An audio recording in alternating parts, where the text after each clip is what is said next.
Welcome back. We're talking about innovation in technology. What can we expect next? Joining us for this part of the program from London, Annelies Kehr is a futurist and founder of Kehr Global, a trend forecasting agency.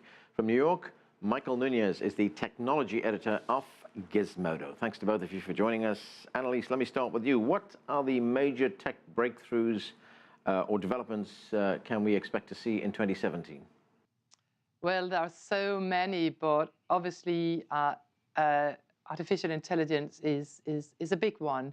But it is all integrated with virtual reality, augmented reality, and I guess the success of those and the focus on greater ecosystem connecting all of those would be what 2017 will be about.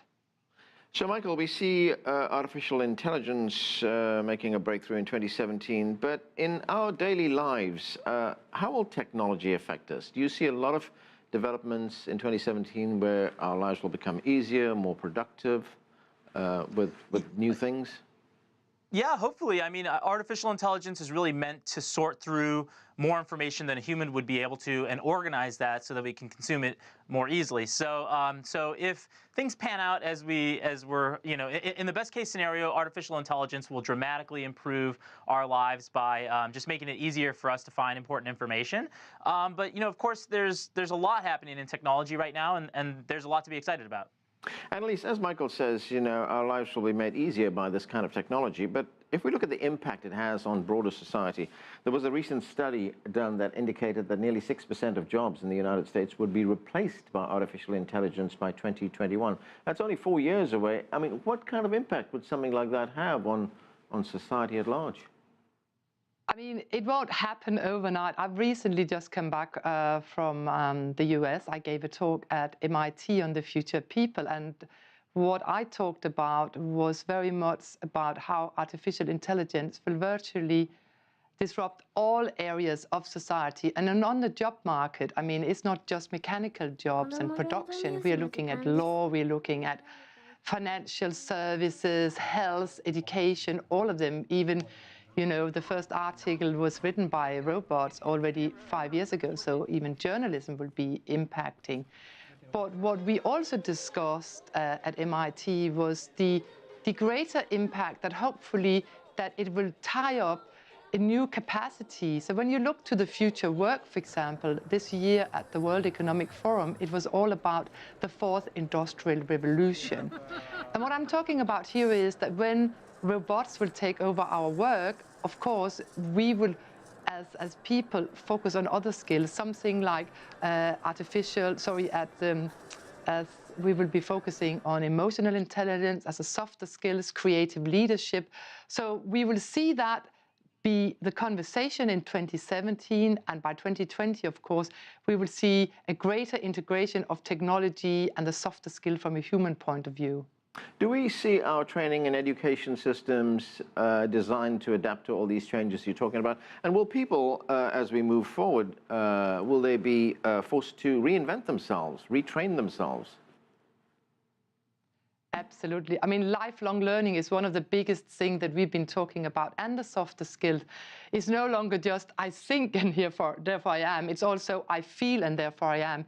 Because we must not forget that with technology, of course, we free up a lot of time, but it's also enabling us to consume more than ever before. So we can travel more, we can fall in love easier because of social media, we can get to know about different foods, we can learn more. All of that, of course, is taking a toll on our time. But then again, how do we deal with this on an emotional level? And I think that is where I think technology probably will come in and help us to be a little bit more in touch with ourselves. I mean, who knows? Probably not in 2017, but when we look a little bit further down the line. So, Michael, here we have a situation where we can travel more, as Annelies points out. We can probably fall in love easier as well. But let's talk about something that's closer to home for someone like you, someone like us, actually, and the way in which we consume information, news and information. Is that going to change? Yeah, I mean, it's already started to change, at least in the U.S. After this contentious election. I think that we were talking a little bit about the downsides of technology, and what's happening here is that the internet is still a relatively new phenomenon. So it's been maturing for the past maybe 2 decades, 2.5 decades. at mass scale. And now I think we're starting to just begin to understand some of the setbacks or some of the the things that we have to deal with having such a connected society. So part of that is the way that people consume the news and who controls the access to information. But really with any technological advancement, there is a human side to that advancement. So you can take ride sharing and something like Uber and look at the human the human experience from the driver's perspective, right? These people are not paid. They're not salaried employees. They don't get health insurance in the U.S. and so at least from their employer. And so those type of situations where the humans on the back end are actually being taken advantage of are something that's going to become more and more part of the discussion. So for Gizmodo this year, that happened to be looking at Facebook and how employees at that particular company were dealing with some of the difficult decisions that they have to make on a daily basis. But it could be just the human toll of something, of the convenience of something like Amazon or the convenience of something like Uber. There is always there are always humans behind these equations, and I think we're just beginning to understand the human cost, I guess, of these innovative ideas. Annelies, we hear this term big data. We hear it all the time. What is big data? What kind of impact does it have on our lives? There was one example I saw where people were talking about how big data could be used in the medical field, because at the moment, I mean, medical science is pretty far advanced, but when you go to see a doctor, it's normally one-size-fits-all treatment. But they're now saying with big data, with all this information that we have, we can now tailor this. We can customize this treatment just for you. Absolutely. I guess that most big data aren't really big data. And I think in all of the big data, we have to find the small data. I mean, this is like finding the needle in the haystack. And when it comes to the way we understand data, it will be something that we will already learn early on in school. So you were mentioning before how education will change. And what we need to understand here is that when we look to, so I would say I don't know so much about the medical sector, but when you look at New York, for example, what's interesting to see that not too long ago, the mayor, Bloomberg, had a project where he used big city data to scan information for greater security, how to make New York safer, increasing quality of life.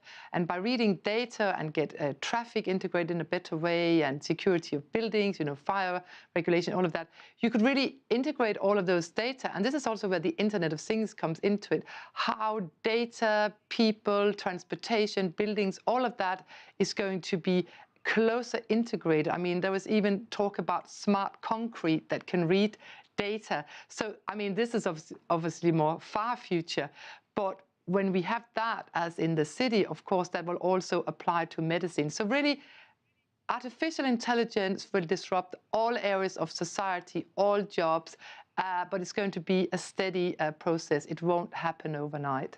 I completely agree with that. I mean, I think that, right now there's an infrastructure problem. So, we don't have 5G yet. That is something that has to happen before we can have cars that communicate with streets, that communicate with objects, on our persons, like our phones. So, there has to be changes to the infrastructure that exists already, so that basically data can transfer at higher speeds and across more objects. And we need to clear up some lanes for all of this this data trafficking.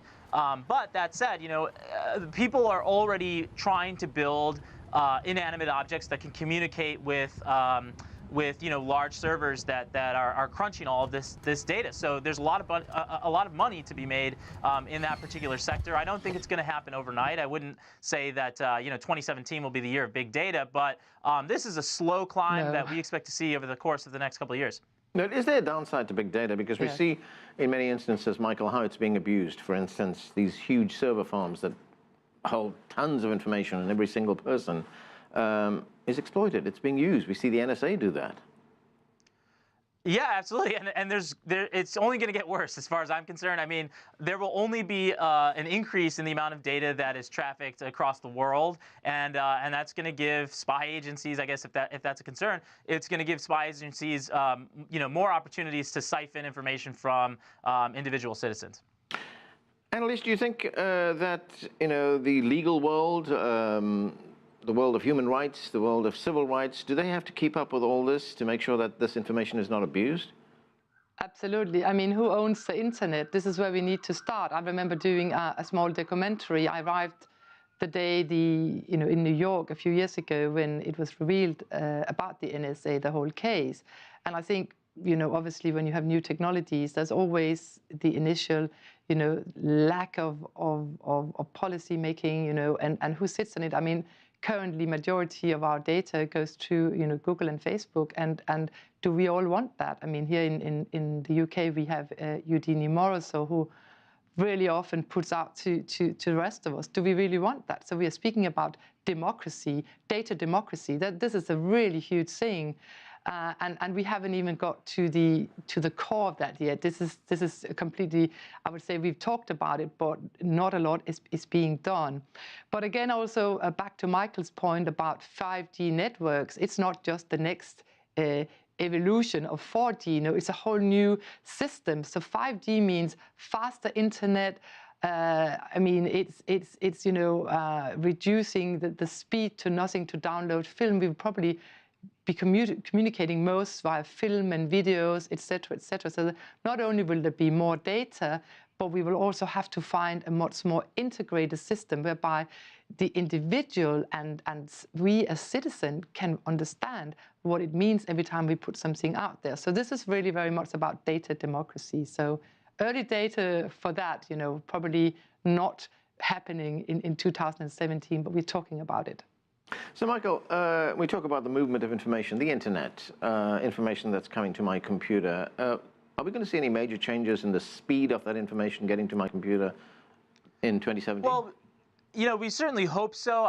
There's been a lot of talk and planning for 5G, at least in the U.S., with the federal regulators, the FCC. So that's something that has been looked at very closely this year, and certainly people are pushing for it. I think that there are some infrastructure restrictions. So again, this is something that can't be built overnight. It would take, months, even after announcing that they would move forward with these plans.